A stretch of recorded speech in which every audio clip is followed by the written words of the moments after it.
Here we are at the old Bartonville Asylum for the Incurably Insane, one of the multiple graveyards here. This is a little one. There's bigger ones elsewhere.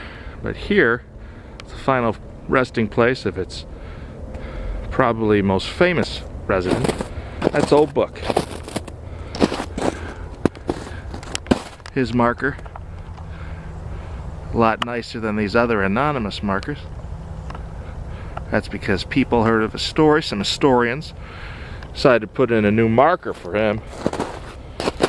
As the story goes, he came here to the asylum, couldn't speak, probably didn't really have a problem, but he couldn't speak, couldn't write, no one knew who he was. They called him a bookbinder because that's what he did for a living. He had been a bookbinder when he lost his ability to speak. When he came here, they put him on the graveyard detail, gave him a shovel, he would dig the graves. And every funeral, he'd lean against an elm, not sure where it is, I don't even know if that's an elm, but he'd lean against an elm and cry uncontrollably.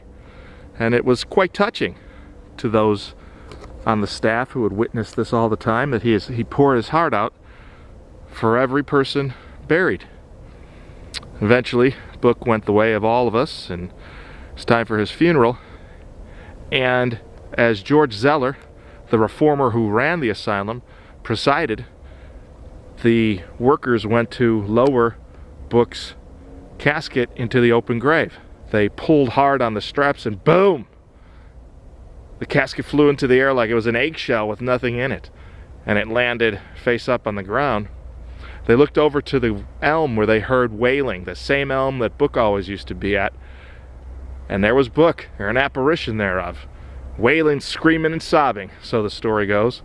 And they went to look at the casket, opened it up, and as soon as they opened it up, the wailing stopped, and inside there was Book, peaceful, his arms folded.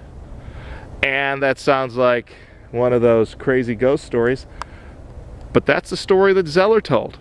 And he was a no-nonsense guy. And that's why, over 100 years later, people still wonder about Old Book, a bookbinder.